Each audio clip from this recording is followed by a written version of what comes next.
글쎄 안 들려 들을 뉴스 없어 아무 뉴스도 귀에 들어오지 않아 듣고 또 들어도 들을 뉴스 없어 만든 게 이 프로야. 이동영의 뉴스 정면 승부.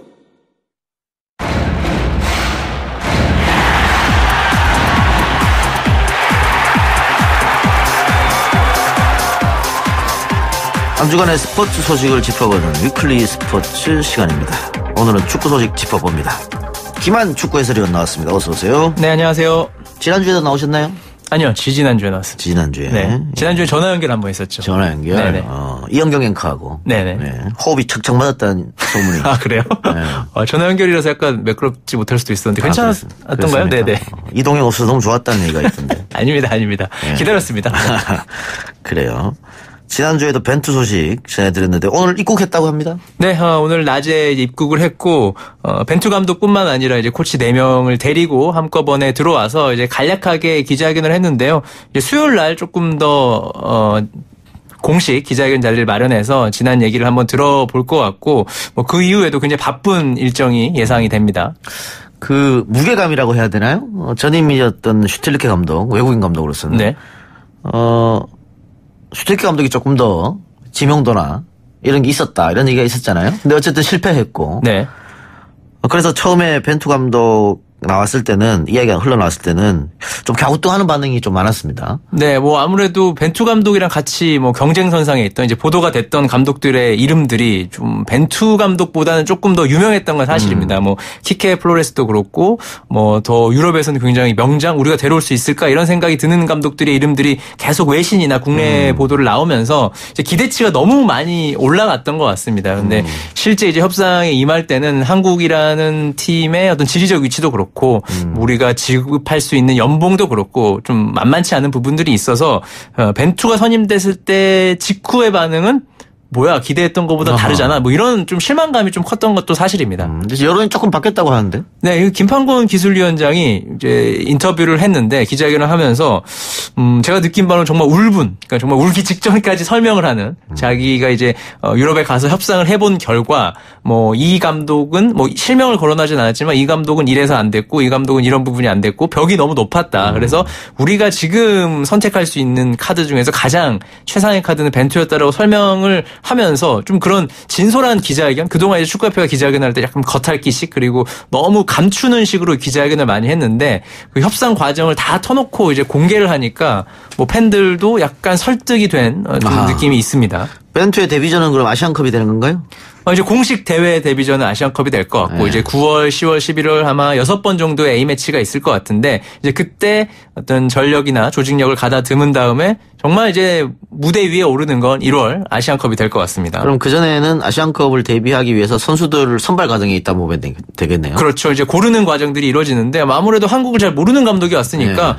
조금 0에서부터 시작돼서 새로운 얼굴들이 좀 발탁되지 않을까도 싶습니다. 근데 선수 선발 과정에서 벤투가 한국 축구를 잘 모르기 때문에 네. 어떻게 훌륭한 자원들을 뽑을 수 있을까? 일단은 그러면 뭐 기술협회라든가 축구 네. 도움을 좀 받아야겠습니다. 네, 일단 그래서 이제 코치를 4명을 데려오긴 했는데요. 이 추가적으로 국내 코치 2명에서 3명을 선발을 한다고 해요. 아마 이 국내 코치들이 좀 이 한국 선수들에 대해 소개를 해주면서 뭐 장단점을 알려주는 역할을 할 가능성이 큰 것 같은데 뭐 기술위원회도 중요하지만 외국인 감독이기 때문에 함께하는 코치진들이 조금 역량을 발휘해야 되지 않을까 싶습니다. K리그 경기도 많이 봐야 될 것 같은데요? 네, 뭐 근데 또 K리그 경기 슈틸리케 감독도 정말 많이 봤거든요. 그럼에도 불구하고 사실 조직력도 별로였고 K리그 선수도 이렇다 할 선수를 또 선발하지 못한 부분이 있었기 때문에 물론 봐야 되는 것도 굉장히 중요하지만 뭐 일단 좀 전반적으로 정보를 수집하는 게 가장 우선이 되지 않을까 싶습니다. 그럼 뭐 다다음 달 있을 A매치 대회에서 선수들 뛰는 걸 보면서 또 벤투만의 선수 선발이 이루어질 수 있겠네요. 네, 이제 9월 A매치 명단은 아마 다음 주쯤 나올 것 같은데 사실 일주일밖에 없잖아요, 지금. 예. 그래서 9월 A매치 명단은 이제 벤투의 생각이 조금 덜 들어갔을 수도 있지만 이제 10월에 뽑히는 A매치 선수만큼은 아마 벤투의 생각이 100% 들어간 명단이 나오지 않을까도 싶습니다. 예. 팟빵 앱으로 지금 만나러 갑니다. 네. 베트남 일본전 이야기도 해주세요. 예. 지금 하려고 했어요. 네. 박항서 감독이 이끄는 베트남 축구. 이번에는 일본을 꺾었어요. 네, 뭐 일본이 23세가 아니라 21세긴 하지만 어쨌든 일본 축구는 강한 팀이잖아요. 그런데 베트남이 조별리그 3차전에서 1대0으로 이기면서 조 1위로 조별리그를 통과했습니다. 뭐 베트남에서도 굉장히 큰 이슈고 또 박항서 감독을 향한 어떤 러브콜, 사랑 이런 베트남 국민들의 마음이 전해지고 있는데 참 뭐 박항서 감독 국내에서는 약간 이제 하락세의 지도자였지만 베트남 가서 제2의 전성기를 맞이한 것 같습니다. 그럼 그 베트남의 그 박항서 열풍 이게 잠깐 불었던 미풍이나 뭐 이런 게 아니고 네. 앞으로 지속적으로 불 가능성이 있겠네. 그렇죠. 이 박항서 감독이 A 대표팀만 맡는 게 아니라 지금 아시안 게임처럼 23세도 맡고 있기 때문에 뭐 계속해서 박항서 열풍이 더 거세질 수밖에 없고 뭐 이번 아시안 게임도 마찬가지지만 내년 1월 아시안컵에도 이제 베트남이 나오거든요. 이때 이제 조우 편성이 이라크랑 이란이랑 한 조인데 여기서 네, 조별리그만 통과하더라도 뭐 그 이후에 성적이 좀 안 좋더라도 박항서 열풍은 이어질 것 같고 그 박항서 감독이 베트남에서 CF를 정말 많이 찍었습니다. 네, 그 정도로 뭐 박항서 감독의 이미지 자체가 베트남에서는 뭐 거의 역대급으로 올라간 상황인데 좀 뭐 국내는 조금 이제 안 좋은 소식들이 있는데 박항서 감독 팀을 보면서 참 부럽다는 생각도 듭니다. 아시안컵에서 베트남이 본선에 나온 걸 본 기억이 없는데 딱 한 번 나왔습니다. 2007년 대회인가 이제 동남아에서 4개국이 개최한 대회여서 그때 한 번 나왔고 그 전후로는 아시안컵에선 나온 적이 없거든요. 이번에 만약에 이란 이라크를 누르고 올라온다고 하면 그것도 엄청난 거네요. 그렇죠. 그래서 이제 아시안컵에서 볼만한 경기를 꼽자면 이란 대 베트남 이런 경기도 한국 경기를 제외하면 상당히 볼만하지 않을까 싶어요. 그러면 지금 베트남은 23세는 물론이고 A 대표팀 이렇게 전담으로 다 박항서 감독한테 맡기고 있는 겁니까? 그렇죠. 그만큼 신뢰도가 높고 그 이유는 이 베트남이 A 대표팀 중심의 협회가 아니라 23세 이하 대표팀의 중심입니다. 그러니까 그 나라의 축구 에이스들이 다 23세 대표팀에 포함되어 있거든요. 그래서 23세 이하 대표팀의 한 절반 정도가 A 대표팀 선수일 정도로 이 비중이 크기 때문에 아마 두 연령대 두 팀을 한꺼번에 맡은 이유도 거기에 있지 않나 싶어요. 그렇다면 앞으로 베트남 축구는 더 발전할 가능성이 높겠네요. 그렇죠. 일단 아시안컵에 나갔다는 것 자체만으로도 굉장히 높은 평가를 받고 이곳에서 성과를 거두면 그 주축 선수 나이가 22세, 23세이기 때문에 뭐 향후 6, 7년간은 베트남 축구도 이제 무시할 수 없다라고 봐도 좋을 것 같습니다. 네. 반면에 우리 축구는 또 울상입니다. 네. 33년 만에 말레이시아한테 패했다.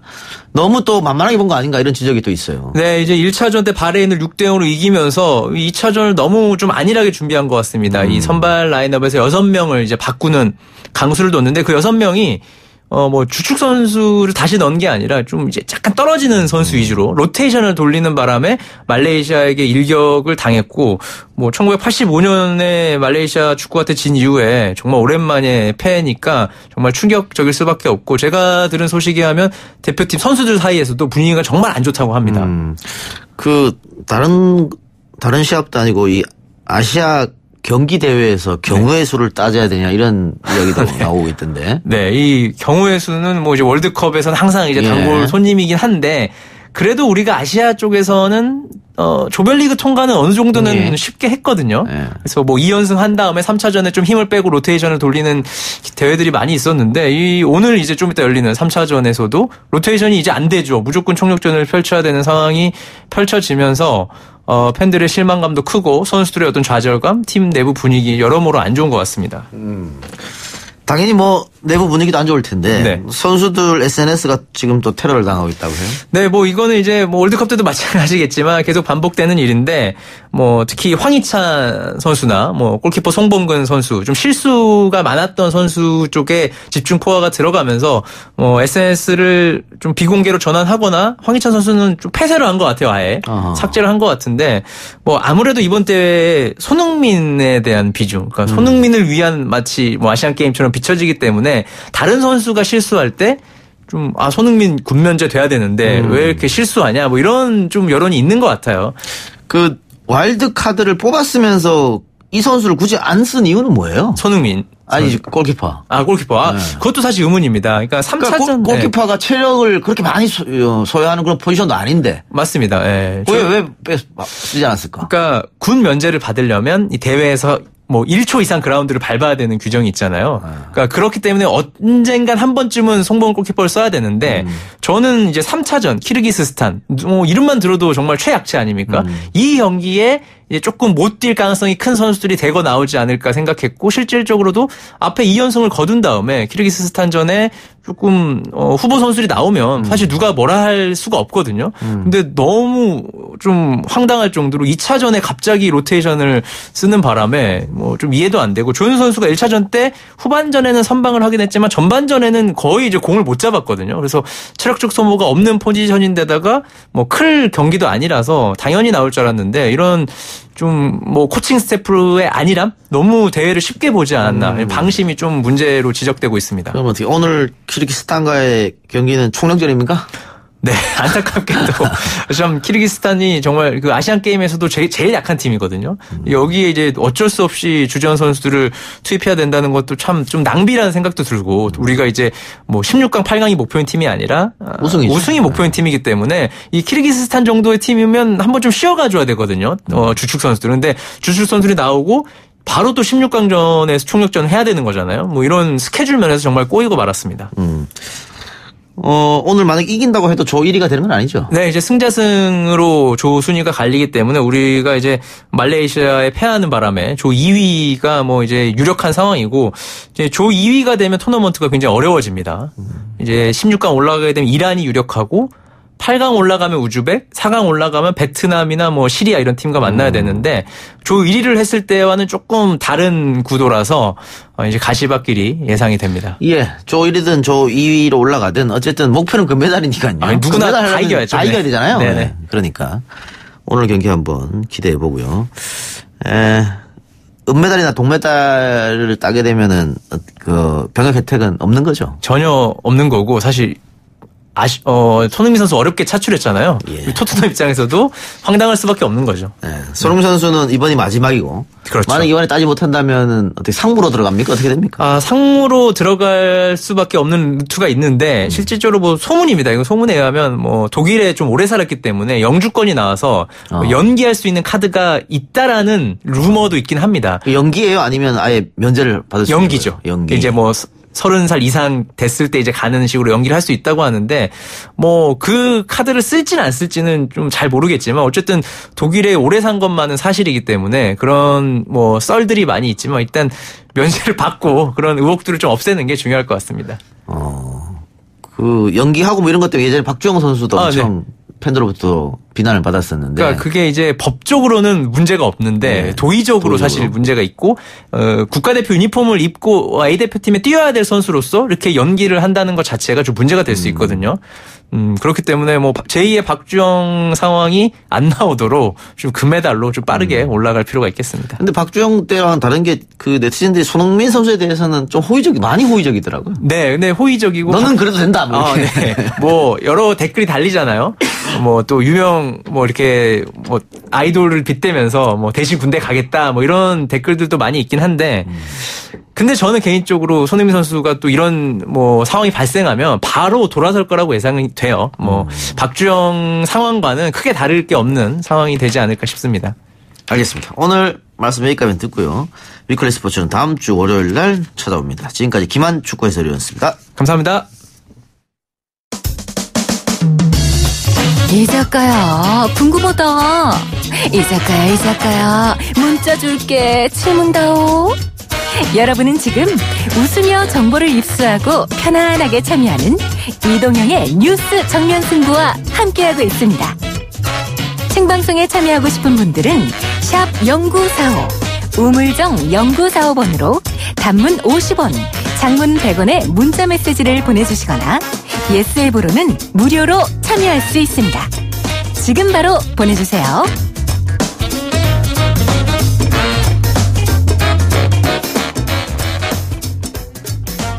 예, 오늘 바른미래당 이상돈 의원은 환경단체와 기자회견을 열고 이명박 정부 시절 4대강 사업에 반대한 민간인 불법 사찰 의혹 관련 입장을 밝혔습니다. 이상돈 의원 연결하겠습니다. 의원님.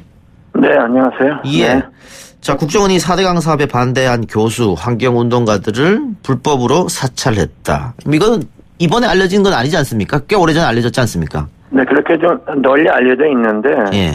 그 구체적인 그 확정이 드러난 건 사실 별로 되지 않습니다. 네, 그 저와 관계돼서는 작년 이맘때쯤 이것이 어떤 국정원 과거사 그 위원회에서 저에 관계된 것은 한번 나왔고요. 예. 그리고 이제 우리들은 대충 짐작을 많이 했던 건데요. 근데 오늘 기자회견 하게 된 그 계기는 얼마 전에 한 방송에서 환경부 요청에 따라서 국정원이 회신을 한 내용이 알려졌습니다. 예. 네, 그것이 2008년 말부터 2010년 여름까지 약 한 1년 반 동안에 거쳐서 국정원에서 그 4대강 사업, 주로 4대강 사업을 반대했던 시민단체, 교수 등등 인사들을 여러 가지로 사찰하고 불이익을 주기 위해서 또 탄압하기 위해서 이런 일을 했다고 한 장짜리 회신을 했어요. 네. 국정원 그거는 정식 문건이지 않습니까?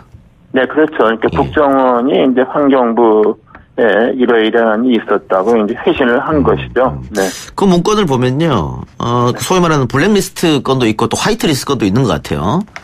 그 4대강 사업에 찬성한 사람들한테는 뭔가 인센티브를 주고, 네. 반대한 사람들한테 사찰하고 이런 건데, 네, 그런 거죠. 네. 예, 사찰 내용을 보면요, 체증하고 세무조사 압박하고, 그리고 뭐가 있습니까? 여러 가지가 있던데 지금. 네네. 네, 그러니까 이제 교수의 경우에는 동향 수집하고. 네, 동향 수집, 그 다음에 제대로 강의를 하느냐, 또 연구 영역비 이런 거 안 나가도록 하고, 그리고 심지어 망신 주기 위해서 개인 비리를 파헤쳐서 언론에 보도하도록 추진하라. 또 규탄하는 관제 시위를 하라. 이런 예. 겁니다. 내부 갈등 유도하고 핵심 인물 활동을 파악하고. 그렇죠. 네네. 그 상부에 관리자가 있으면 그 관리자에게 설득해갖고 이 사람들 애를 먹이고 이런 거지 않습니까? 네, 그런 겁니다. 네. 그리고 이런 문건을 만들어서 민정수석실에 보고했고, 그런데 정부 정책에 반대했다고 민간인을 사찰했다. 이거는 군사 독재 시절에 있는 것 같은데. 그렇죠. 이게 이명박 정부에서 그랬다고. 있을 수 없는 것인데 사실 과거에는 사찰 정도 아니라 불러서 두드려 패고 고문도 하고 했으니까 예. 그거에 비하면 양반이다 할 수 있겠지만은 제가 이명박 정부 때 제가 4대강 사업에 대한 반대가 그렇게 아팠던 거죠. 야, 그래서 어쨌든 네. 민주정부에서 있을 수 없는 일이 벌어졌는데요. 네. 의원님은 그러면은 그 소위 말하는 블랙리스트 명단에 왜 들어가게 되신 겁니까? 저는 4대강 사업 얘기 나올 때부터 이건 이게 말도 안 되는 사업이다. 목적도 없고 이런 전례도 없고 이거 완전 망국적인 사업이다.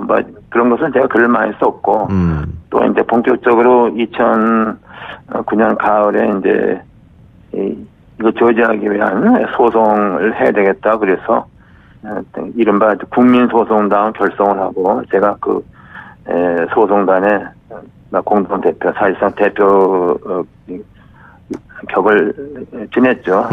그러니까 이렇게 된 겁니다. 네. 그러니까 당시 교수였으니까 네네. 반대했으니까 지금 블랙리스트에 올라간 건데 그 KBS에서 공개한 자료 아닙니까 이게? 네, 그렇습니다. 그런데 아까 말씀하셨다시피 벌써 작년에 그 의원님은 조사를 받았단 말이에요. 검찰. 네, 그렇습니다. 예. 네. 검찰 조사는 어떻게 돼가는지 아세요? 네, 그 당시는 국정원 적폐척결인가요? 적폐청산 예. 그 위원회에서 여러 하던 과정에서 저에 대해서는 원세훈 국정원장이 아주 특정적으로 이제 저를 어떻게 하라는 그런 문서가 나왔습니다. 그 문서가 아주 저 개인에 대해서 특정적으로. 그래서 이제 그 당시 이제 참고인 조사를 받았는데 저 같은 경우는 2009년 초부터 2009년 한 해에 관계된 내용들이었어요. 근데 이제 국정원법의 권력남용죄는 그 공소시효가 7년입니다. 예. 이렇게 되니까 지금 기준으로 볼 것 같으면 2011년 이전 사안 같으면 이제 공소권이 없지 않냐 이렇게도 볼 수 있지만은 그래서 아마도 이번에 환경부의 요청에 따라서 국정원이 회신한 것도 막 그걸 좀 고려해서 2010년 6월까지만 회신한 게 아닌가 이런 의심을 하고 있습니다. 아, 공소시효가 7년밖에 안 되니까. 네, 그러니까 근데 우리가 짐작하기는 그 이후에도 이런 활동이 지속되었다고 대충 우리가 보고 있는 겁니다. 네. 그러면 오늘 금단체랑 기자회견하면서 검찰에 고발하겠다고 하는 것은 국정원이 아니고 그러면 청와대 수석들입니까? 그러니까 이제 국정원 우리가 이제 피고발자 피고소인에 대해서는 이명박 전 대통령, 그다음에 원세훈 전 원장 등 그다음에 우리가 잘 알지 못하는 국정원의 뭐 실무급들이겠죠, 실국장. 그리고 이제 이 문서에 거론된 보고 채널이죠, 청와대의 민정수석, 뭐 홍보기획관, 뭐 정무수석 등등 그 당시 수석 비서관들을 상대로 고발을 할 계획입니다.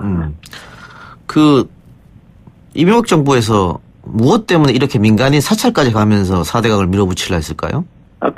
그게 이제 많이 나오는 질문인데, 제 나름으로서는, 이것은 두세 가지 이유가 있는데, 나는 뭐 이명박 전 대통령이 뭐 문화 같은 거 어서 뭐 외국에서 독일에서 보고서 거기에 꽂혀서 이걸 하겠다고 하고 누가 주치인 게 아니냐, 뭐 이런 것도 있는 것 같고, 저는 이게 어마어마한 토목 사업 아닙니까? 예, 국가 예산이 엄청 들어갔죠. 그렇죠. 이명박 전 대통령은 국가 토목 사업을 많이 했던 현대건설의 사장을 지내는 사람 아닙니까? 그래서 저는 이것이 2007년 대통령 선거, 경선 대통령 선거와도 좀 무관하지 않을 것이다. 이런 좀 생각을 하고 있습니다. 그렇지 않으면 이렇게 무리해서 사업을 추진할 필요가 있었겠는가 하고 생각을 하고 있죠. 그러니까 이 토목공사 그 자체만 해도 어마한 예산이 들어갔습니다만 그 홍보하는데도 또 예산이 많이 들어갔거든요. 그렇죠. 뭐 홍보뿐 아니라 또 그밖에 부수적으로 엄청난 그래서 공식적인 예산이 22조 그러는데 그 후에 뭐 지방자치단체에서 추가로 넣은 거 보완하고 어쩌고 홍보하면 뭐 30조 원이 훌쩍 넘는다고 봐야죠. 네. 결국은 눈먼 돈이었다 토목공사에 이렇게 보여지는데 그 오늘 기자회견을 통해 말씀하신 내용 중에 기업 돈으로 환경정보평가원을 통해서 발행한 4대강 반대 임명사전 이거 관련 내용이 있습니다. 이건 뭡니까? 네, 그것은요. 그 후에 이제 알려진 건데 그 당시 기획재보원은 2012년에 뭐 느닷없이 좀 정체가 불명한 뭐 단체 연구원의 명의로 뭐 국책사업 4대강 사업도 국책사업에 반대한 인물과 단체에 대한 어떤 그런 보고서 같은 게 나왔어요. 그걸 또 그대로 베끼다시피 한 이른바 보수 성향의 어떤 월간 잡지가 있었습니다. 그래서 좀 굉장히 의아하게 생각했는데 무엇보다도 그 무슨 그 환경정보평가원이라는 게 듣도 보도 못하던 기관이거든요. 그래서 이제 그것은 이제 우리가 생각하기에 아마도 국정원 특활비 같은 이런 거로서 그 당시에 만들어진 기관이 아니겠는가. 그리고 그 당시 그 환경정보평가원이라는 기관의 뭐 대표는 알려진 바에 의하면은 위스콘신 대학 교수로서 4대강 사업을 열렬히 앞장서서 홍보하고 이렇게 해서 훈장까지 받은 그 박재광이라는 사람이 있죠. 박재광 교수가 대표로 되어 있기 때문에 이것은 국정원이 그 배우가 아닌가 하는 이런 의심을 하고 있습니다. 뭐 자금을 지원했다거나 그런 의심이 있다는 거죠? 네, 그리고 상당한 그 심증이 가는 것이고 아마 이것을 검찰이 수사하게 되면은 이것은 현재 아직 공소시효가 남아있는 것이기 때문에 그리고 또 이게 일관성 있게 이어지는 계속되는 범죄 행위 아닙니까? 그렇죠. 예. 제일 마지막 부분이 공소시효가 끝나지 않아서 수사하고 기소하게 되면 앞에 것도 그야말로 계속 범죄로서 다 기소할 수 있다고 봅니다. 예. 뭐 뒤늦게 밝혀졌습니다. 어쨌든 박근혜 정권에서도 뭐 여러 가지 보수단체를 동원해서 관제대모를 했던 게 다 밝혀졌지 않습니까? 네, 그렇습니다. 네. 지금 MB 정권에서도 그렇게 보이는 정황이 지금 나오고 있는 건데, 그 의원님이 교수일 때 열렬하게 이 논리에 반대했습니다. 당시에 학자들 중에 4대강 사업에 열렬히 옹호했던 사람들이 있거든요. 네, 그렇습니다. 네. 그분들은 요즘에 뭐 이 언론에서 인터뷰 하자고 다 피하고 있던데. 네, 네. 그분들은 어떻게 해야 된다고 봅니까? 그 사람들이 뭐 훈포장 받은 건 말할 것도 없고, 예. 그 이후에도 국토부 또는 그 환경부 또 수자원공사 같은데 무슨 위원으로 활동을 하고 또 그리고 이제 정부 또는 수자원공사 등등에서 많은 연구 용역 같은 거 그런 걸 하고 또 몇몇은 학회 회장까지 하고 그렇게 되어 있습니다. 그래서 그것도 지금 이제 우리는 그 굉장히 피상적으로 알고 있는데 그걸 한번 정확히 한번 파악을 해서 공개를 하려고 좀 그런 계획을 갖고 있습니다. 네. 그러니까 뭐 감사원 같은 경우에는 뭐 이쪽으로는 건드리지 못하니까 뭐 환경단체나 이런 쪽에서 한번 살펴보겠다는 말씀이죠. 네, 그것은 일단에 위원회 위원 지낸 거, 또 정부 연구비 지출한 거는 공식적인 거니까 기록에다 남아있지 않습니까요? 다만 이것이 이렇게 흩어져 있기 때문에, 일률적으로 좀 파악을 우리가 못하고 있는 거 때문에 이것은 좀 국민들이 알 권리를 위해서라도 그때 그 사람들은 이런 일을 했다는 것, 그 후에 이런 혜택을 누렸다는 것을 좀 공개해서 국민들이 좀 알아야 한다고 생각합니다. 그럼 그런 사람들은 이 사업이 문제가 있는 사업임을 알면서도 곡하가세하면서 오용 지식인 노릇했다 이렇게 판단하시는 거죠? 네, 그게 이제 진정으로 4대강 사업이 다 옳다고 믿었기 때문에 했다고 그러면 또 그렇다고 볼 수 있는데 그렇죠, 그렇지 예. 않다고 보는 것은 네. 4대강 사업이 시작하기 전에 상당히 많은 사람들이 써놓은 글, 발언 이런 것들이 있어요. 예. 그때 그 사람들이 쓴 것은 하천을 복원해야 된다는 그것도 글을 썼고 또 그런 연구를 많이 했습니다. 예. 하천 복원이 앞으로의 하천 관리 갈 길이다. 예. 그랬는데 벼랑간 학설을 180도 바꿔가지고서 뭐 보를 해서 물을 확보하고 황당한 얘기를 했기 때문에 저는 그 사람들이 모르겠다고 생각하지 않습니다. 그러면 의원님은 이 지금 4대강 앞으로 어떻게 했으면 좋겠습니까? 뭐 환경단체에서 보를 철거해야 된다 뭐 이런 얘기도 있던데. 네, 저는 장기적으로 예. 상류에 있는 구조물부터 좀 철거를 해야 된다고 예. 봅니다. 그리고 이것은 상당한 오랜 시간 동안에 주도면밀한 준비, 연구를 거쳐서 준비해야 된다고 봅니다. 예. 이것도 상류부터 그 손을 쓰는 것이 좀 순서라고 생각합니다. 상류부터 차근차근. 네, 그럼 그렇습니다. 봄만 철거하면 됩니까? 아니면 주변에 있는 다른 구조물 지멘트로 지금 거의 다 발라놨거든요. 그쪽도 다 철거해야 되는 겁니까? 근데 그런 것이 재자연화하게 되면은 예. 일종의 지금도 시멘트니 돌 이렇게 석축 쌓는 것이 예. 뭐 비만 조금 오면은 그냥 무너지고 이런 게 많습니다. 네, 그걸 계속 계속 보완하기 때문에 엄청난 돈을 쓰는 것인데, 그리고 낙동강 최상류에는 그 내성천이라고 한 지류에 있어. 지류, 영주댐 세워놓은 건 완전히 그냥 아무 용도 없이 있지 않습니까요? 예, 예. 근데 최상류에 있는 영주댐부터 우리는 좀 조치를 취해야 된다고 생각합니다. 예. 그러면은 최종적으로는 4대강 사업 이전으로 돌려야 된다. 이렇게 보면 됩니까? 네, 근데 완전한 복원이 불가능할 수도 있습니다. 예. 근데 그러나 최대한 시간을 갖고서 좀 하천대로 복원하는 것이 저는 우리 후세에 대한 의무이기도 하다고 생각합니다. 알겠습니다. 의원님 말씀 여기까지 듣겠습니다. 네, 감사합니다. 예, 고맙습니다. 지금까지 이상돈 의원이었습니다. 예, 전하는 말씀 조금 더 듣고 4부 민심은 숫자다로 돌아오겠습니다. 뉴스 신동 이 작가와 함께하는 비포장 뉴스 해학 뉴스 정면 승부.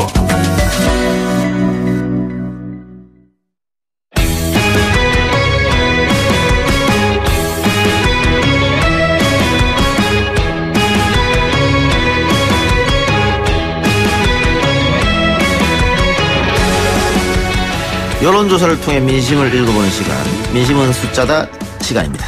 오늘도 오피니언 라이브 윤희용 여론분석센터장, 리얼미터 권순정 조사분석실장과 함께합니다. 어서 오십시오. 네, 안녕하십니까. 오랜만입니다. 권순정 실장님. 네. 요즘 인터넷에 권순정 실장 욕을 하는 사람들이 좀 있던데 못 보셨어요? 그러게요. 봤죠? 네, 많이 봤습니다. 김어준과 손잡고 여론을 조작한다. 네. 제가 의기소침해져 있습니다. 네. 제가 선의로 이것저것 활동을 좀 하고 있는데 그 선의를 접어야 되나 그 생각까지 하고 있습니다. 그봐요. 악의정으로 이렇게 프레임 씌워서 당하니까 굉장히 괴롭죠. 제가 네. 당할 때 웃고 있었잖아요, 근데. 그렇습니다. 안 느끼겠습니다. 아예 그냥 활동을 접을까 그 생각을 가끔 합니다. 그러면 지는 겁니다, 그게. 그런 건가요? 싸워 이기시기 바랍니다. 예. 그 얘기는 여기서. 예. 자, 방금 제가 권순정 실장이 욕을 먹고 있다 이런 말을 왜 했냐면은 우리가 지금 할 얘기 때문에 그렇습니다. 민주당 차기 당대표 여론조사 그 문제인데요. 네. 여론조사 기간마다 약간씩 결과가 좀 다른 것 같기도 하고요. 다른 것 같습니다. 예. 그리고 조금 치열하게 경쟁을 하면서 네거티브도 있는 것 같고요. 네. 그러면서 민주당 내분 이야기도 뭐 흘러나오고 있는 것 같아요. 그렇습니다. 네. 예. 일단 그 여론조사 기간마다 약간씩 다른 거는 뭐 표본이나 이런 게 달라서 그런 겁니까? 예, 지금 타 여론조사 기관의 조사 결과에 대해서 언급을 하는 것이 사실 예의상 맞지는 않은 것 같아요. 그래서 지금 총 리얼미터하고 그리고 지난주 금요일 날에 한국갤럽 자체 그리고 RN서치라고 하는 조사 기관이 있습니다. 그리고 조원 CNI 그리고 데이터 리서치 이렇게 한 대여섯 개 정도가 했었지요. 그러니까 말씀하셨다시피 어떤 기관에는 김진표 후보가 그리고 어떤 기관에는 이해찬 후보가 어떤 기관에는 송영길 후보가 각각 1위로 나오는 그야말로 조사 결과의 춘추전국 시대인데 리얼미터 조사 결과 같은 경우는 뭐 지금 여기서 소상하게 설명드리긴 힘들지만 일정한 좀 흐름을 가지고 있는 것 같아요. 3주 동안 3회에 걸쳐서 있는데 리얼미터 기준으로 보자고 한다면은 대의원을 제외하고 일반 당원, 권리당원 그리고 일반 국민에 있어서 이해찬 의원이 다소 앞서 있다. 그리고 지난주 금요일 날에 그 한국갤럽에서 발표했던 부분들도 이해찬 1강 그리고 나머지 그 두 분은 2강으로 그렇게 나온 바 있습니다. 네. 지금 이제 많은 조사 결과들 나와서 지금 이제 청취자분들 많이 헷갈리신다 생각하실 텐데요. 이게 저는 이제 엄밀히 말해서 지금 나오고 있는 조사 결과들 정확한 건 사실 하나도 없다고 봐야 돼요. 왜냐하면 지금 우리가 일반 국민 같은 경우는 뭐 휴대폰 무작위 추출이든 방식 등을 통해 가지고 그 이제 모집단에 맞게 번호들을 뽑아낼 수가 있는 것인데 지금 같은 경우에는 대의원이 45%인데 사실 알기 힘들고요. 권리당원 특히 그렇습니다. 40% 반영이 되는데 권리당원 누가 권리당원인지 그 DB를 합법적으로 제대로 갖고 있는 사람들은 없는 것이거든요. 그 이제 후보들은 열람을 할 수 있습니다만은 자 그래서 어떤 조사들 보면 이래요. 민주당 전당대회와 관련해서 조사를 했는데 민주당 권리당원이 1000명 조사했는데 한 20% 나오는 조사 결과들이 있어요. 이건 이제 무슨 의미냐 하면 이제 민주당원이냐고 물어봤는데 민주당원이라고 했다는 거예요. 권리당원이라고. 근데 1000명의 20%잖아요. 그럼 이제 우리나라 국민들 유권자 뭐 4,500만 정도 되나요? 아니 4천만 정도라고 칩시다. 그러면 20%라면 800만이 민주당의 권리당원이어야 되는 거예요. 근데 실제로 민주당의 권리당원은 지금 한 70만 명 정도인 것이잖아요. 그러니까 사실은 800만 명이 민주당 권리당원이어야 된다고 나오는 조사 결과가 실제는 70만 명인데 이것이 이제 정확도가 떨어질 수밖에 없는 것이에요. 뭐 그렇긴 합니다만 그게 또 여론조사가 빠진 함정일 수도 있고 또 그것 때문에 여론조사 하는 거잖아요. 그런데 그렇죠. 보통 이 흐름을 보면은 다른 여론조사 다른 뭐 대통령 선거라든가 총선이라든가 거의 조사 기간이 달라도 흐름이라는 게 비슷하게 가거든요. 근데 이번에는 막 왔다 갔다 하는데. 그렇죠. 그래서 이 상에서 제가 처음부터 여쭤봤는 건데 혹시 그 여론조사 기관에서 어떤 목적을 가지고 조사하는 경우도 있나요? 그래서 질문지를 약간 의도적으로 고친다든가. 뭐 리얼미터를 기준으로 하면은 다른 조사 기관 같은 경우는 정당 지지도를 조사를 하지 않아서 정당 지지도 조사를 하지 않으면은 그것을 여심위에 선관위에 등록을 할 필요가 없거든요. 근데 리얼미터는 지금까지 3번 다 조사를 해서 정당 지지도를 넣어서 기본적으로 여심위에 들어가면 설문지라든지 그런 게 다 공개되어 있습니다. 여론조사 심의위에. 예, 여론조사 심의위에. 그래서 글쎄요, 다 공개를 하고 하기 때문에 뭐 이게 금방 말씀하신 게 일종한 좀 뭐 의도적인 왜곡 뭐 그런 부분들 말씀하시는 것 같은데. 아니 자사에 대한 자부심이 있으니까 당연히 그렇게 말씀하실 테고 어떻게 보세요? 네, 제가 봐도 지금 보면은 이제 선관위 사이트에 올릴 수 있는 조사들은 선거에 관한 조사들이라고 해요. 그래서 선거에 관한 조사는 두 가지 조건이에요. 후보들에 관한 지지율 조사와 정당에 관한 지지율 조사가 포함되면 선거에 관한 조사고 의무적으로 선관위 사이트에 올려야 돼요. 여론조사 심의위원회 사이트에. 근데 이제 정당 내부에서 하는 전당대회 후보 간의 지지율 조사는 거기에 해당되지 않아요. 그러니까 정당 지지율 조사까지도 묻지 않게 되면 여론조사 심의위원회 사이트에 올릴 필요가 없고 면밀한 검토 대상에서 제외가 돼요. 그러니까 지금 많은 조사들 같은 경우에는 정당 지지율 조사를 묻지를 않고, 왜냐하면 묻게 되면 엄밀하게 열심히 사이트에 올려야 되는데 올리지 않을 수 있기 때문에, 그러니까 어느 정당 지지하냐고 묻지도 않고 민주당 권리당원이냐라고 질문을 하는 경우들이 있거든요. 근데 듣는 사람 입장에서는 이게 어느 정당 지지하냐고 묻는 건가? 라고 해서 나 뭐 민주당 지지자다, 권리당원이다 이렇게 해서 포함되는 경우들이 아마 많을 거예요. 그래서 아까 제가 얘기한 대로 실제보다 훨씬 더 권리당원 비율이 실제로라면 엄청나게 많이 나오는 이유가 거기 있는 것이기 때문에 그런 면에서 봤을 때는 좀 꼼꼼하게 지금 검증이 피해갈 수 있는 조사들이 많이 있어서 이렇게 좀 들쭉날쭉하고 그 DB 자체도 이제 정확하지 않다 보니까 이런 결과들이 나오고 있어서 전반적인 약간 합리적인 상황에서는 그 열심히 사이트에 올라가 있는 것 중에서 좀 흐름을 분석해 보는 것, 추정해 보는 것, 이것이 나을 것이지 어느 게 정확하다 이렇게 판가름하는 것이 지금 맞지 않은 것 같습니다. 근데 어쨌든 뭐 리얼미터 같은 경우에는 지난번 대통령 선거 가장 잘 맞췄다, 뭐 이런 게 있었는데, 그때는 그 자유한국당이나 바른미래당 또 안철수 후보 이쪽으로 엄청나게 공격받았잖아요. 네.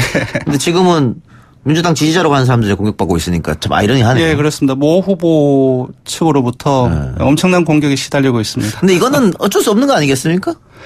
예, 어쩔 수 없다고 생각해요. 예, 그 조사 기관이 아주 공정하게 했다고 한다면은 그 결과에 대해서 찍고 까불려도 그것은 견뎌야 된다고 생각합니다. 안 그러면 조사를 할 필요가 없는 거죠. 네. 알겠습니다. 이게 뭐 숙명일 텐데요. 네. 아무튼 지금 보면은, 이제 대의원들 같은 경우는 오랫동안 이제 본인들 이제 시분 관계가 있으니까 잘 응답을 표출하지 않을 텐데, 권리당원 같은 경우에 지금 이제 두 그룹이 있는 것으로 보여져요. 크게 이제 우리가 러프하게 분석을 해본다면 전통적인 이제 어떤 권리당원들이 있을 테고 지난 대선 전후 과정을 통해서 대거 이제 권리당원이 된 문재인 대통령에 대한 이제 열성적 지지 경향이 강한 분들 이런 분들이 포함되어 있어 크게 이 두 그룹들 또 뭐 기타 다른 그룹들 있겠습니다만은 크게 이 두 그룹들이 이제 권리당원에 많이 포함되어 있기 때문에 그분들은 이제 주위에 있는 사람들의 의견이 이제 대부분 또 비슷하고 크게 또 다른 사람들은 이게 전반적인 여론이 아니다라고 생각하시는 경향들도 있을 거 아니에요? 그냥 그룹들끼리 이제 생각을 하는 경향들이 있으니까.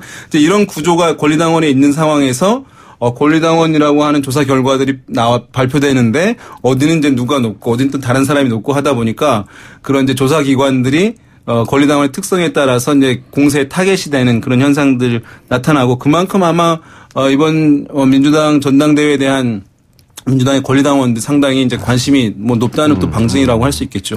어쨌든 대의원하고 권리당원의 표심이 가장 중요할 텐데요. 그렇죠. 서울, 경기가 역시 가장 많고, 이 권리당원 수가 그리고 호남이 많습니다. 그렇습니다. 그러면 또 호남 민심을 얻는 사람이 이긴다 이런 얘기도 있을 수 있을 것 같아요. 지금 들리는 소리로는 서울, 경기 같은 경우는 송영길 의원 측하고 그리고 김진표 후보가 이제 양강을 형성하고 있다는 얘기가 들리고요. 호남 같은 경우는 송영길 의원이 지금 거의 한 2위권하고 큰 차이를 벌리고 있다고 그런 소리가 들리고 있습니다. 다만 이제 충청권 그리고 이제 부울경 그리고 대구 경북 이쪽에는 이해찬 후보가 앞서 나가고 있다. 그런 얘기가 이제 아름아름 이제 들리고 있습니다. 어쨌든 이게 혼전이라고 봐야겠네요, 그러면.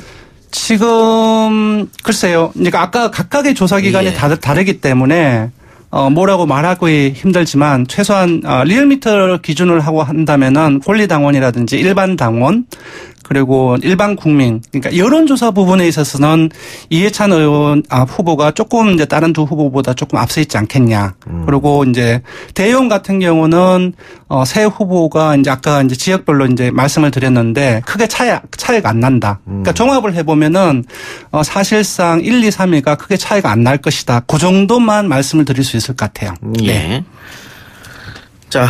어쨌든 치열하게 지금 민주당 경선이 펼쳐지고 있습니다. 시간이 또 얼마 안 남았기 때문에 더 그런 것 같아요. 네, 그렇습니다. 일주일밖에 안 남았습니다. 예. 그러면서 네거티브 경쟁도 조금 심화된 것 같은데. 네, 그렇습니다. 김진표 후보가 처음부터 이제 이재명 변수를 노렸던 것이고. 그렇습니다. 지금 네. 또 송영길 후보 같은 경우에는 김진표 후보의 이념적 성향 이걸 가지고 공격하고 있는 모양새입니다. 네. 날짜가 다가오면 다가올수록 더 심해질 것 같은데 변수라고 할 게 있을까요 앞으로? 한 5일 남았는데?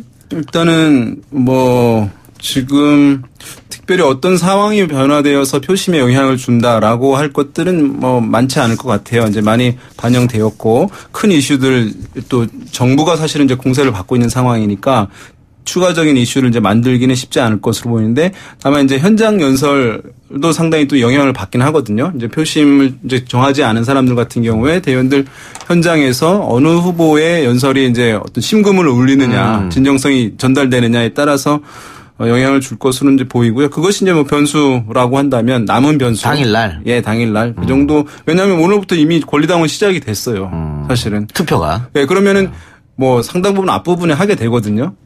네, 그러면은 25일까지 간다는 것은 이제 결국 이제 대의원들 남는 것이니까. 현장에서 또 수싸움 하지 않을까요? 수싸움이요? 기세, 사람들 많이 모아가지고. 그렇죠. 근데 대의원들이 많이 영향을 받지는 않으려고 보고 워낙 이 대의원들의 정치 경력이라는 것이 평균 한 20년은 될 거거든요. 근데 이제 그것이 어떤 기세 싸움에서 움직이지는 않을 것이라고 보는데 다만 그중에 일부분은 이제 여러 사람들은 다 이제 친분 관계가 있을 텐데 마음을 이제 정하지 않은 이제 소수의 어쨌든 대의원들 같은 경우에는 당일 이제 현장 연설을 보고 할 것이라고 보이는데 다만 지금 이제 문제는 이번 전당대회가 상당히 이제 조용하게 끝날 것이라는 이제 전망도 있었거든요. 근데 지금 보면 후보들 간에 갈 때까지 가는 싸움을 하고 있는 거예요. 근데 이것이 이제 앞으로의 어떤 여당 더불어민주당의 어떤 내부 갈등의 어떤 전조 이렇게 이제 비춰질 가능성도 있는 측면이 많은 이제 분석이 나오고 있거든요. 그 부분이 좀 이제 일부에서 이제 우려를 하고 있는 상황이죠. 권 실장님. 네. 결국은 지금껏 우리 국민들의 민심을 쭉 보면요. 당에서 내분이 일어나고 갈라지고 싸우면은 그 당 지지율은 떨어졌거든요. 그렇습니다. 이른바 내홍이라고 그랬죠. 그렇죠. 네. 민주당도 사상 최고의 지지율을 기록하다 계속 하락세거든요. 맞습니다. 이번 전당대회를 거치면서 더 떨어지지 않을까? 저는 후보가 누가 되냐, 그러니까 당 대표가 누가 되냐에 대해서 상당히 지지율이 들쑥날쑥할 수 있다고 생각합니다. 그러니까 이해찬 후보가 되느냐, 김진표 후보가 되느냐. 이 부분들은 민주당이 사실 중도층을 기반으로 해서 진보층까지 다 가지고 있었던 그 기반입니다. 이제 우리가 이제 이미 언론에서 나왔기 때문에 김진표 후보의 이념적 성향, 이해찬, 송영길 후보의 이념적 성향이 나왔지 않습니까? 누가 되냐에 따라서 민주당의 진보층 이쪽 부분은 이제 저는 이제 소위 이제 그 뒷문이라고 얘기하는데 민주당에서 든든한 뒷문이라고 얘기하는데 이 부분에 누가 되냐에 따라서 뒷문이 확 열릴 수도 있고 닫힐 수도 있고 또 누가 되냐에 따라서 이제 좋게 말하면 이제 보수 쪽으로서의 확장성이라고 얘기하죠. 그런 부분들은 판단은 다를 수도 있을 겁니다. 누가 되냐에 따라서 그런 부분들이 좀 넓혀질 수도 있고 좁혀질 수도 있고 플러스 마이너스를 잘해야 됩니다. 누가 되냐에 따라 지지율이 등락이 있을 거다는 얘기는요. 네. 비전문가도 할 수 있는 거고요. 네. 근데 이제 이게 한 발짝 더 들어가면은 말 못합니까? 완전히 이게 또 정말 이게 욕을 먹기 때문에 알겠습니다. 거기까지만. 이미 사실 이제 여당 지지율이 좀 빠진 상황이기 때문에 이제 이것은 또 전당대회가 아니더라도 불가피한 부분이 있을 텐데요. 더군다나 이제 이번 같은 경우에는 정의당으로 지지율이 상당 부분 빠지고 있는 그런 상황이잖아요. 거기에 어쨌든 경제 지표는 안 좋고 어떤 경제에서 성과를 내야 된다는 또 목소리가 있는 상황이에요. 그러니까 딱 네 분이 발생하기 좋은 환경을 갖추고 있어요. 왜냐하면 진단에 따라서 달라지는데 진단이 두 개 다 가능한 거예요. 지금 경제의 성과를 내서 중도층을 더 확장함으로써 떨어진 지지율을 더 보강해야 된다라고 하는 목소리도 그런 것 같고 정의당으로 지금 지지층이 많이 빠져나가고 있으니 진보적 색채, 선명성을 강화하는 당의 개혁 노선을 강화하는 방향으로 가야 된다는 것도 또 틀린 말이 아니거든요. 그러니까 사실은 어느 것 다 정답이 될 수 있는 그런 환경이 갖춰져 있는 상황에서 지금 이제 전당대회에서 경제를 강조하는 후보도 있고 또 어떤 개혁성을 좀 더 강화해야 된다고 얘기하는 이제 후보들도 있는 상황이기 때문에 그걸 촉발하는 요인으로 지금 작용하고 있는 것이죠. 그래서 여기서 만약에 어떤 후보가 압도적으로 당선되지 않게 된다면은 그런 이제 리더십 자체가 안정성이 좀 떨어질 거 아닙니까? 그렇게 되면 그런 다른 목소리 내부에서 나올 수밖에 없는 좀 강화될 수밖에 없는 그런 환경들을 지금 보여주고 있다 이렇게 볼 수밖에 없을 것 같아요. 그럼 반대로 압도적으로 어느 한 후보가 이기면은 이 갈등은 봉합될 가능성도 있겠네요. 좀 길어지는 거죠. 어쨌든 봉합될 수 있는 기간이. 딱 하나의 추월을 하겠습니다. 마지막입니다. 시간이 없습니다. 6.13 이후에 자유한국당을 비롯해서 대정부 공세의 핵심 축은 뭐냐 하면 소득주도 성장의 실패론입니다.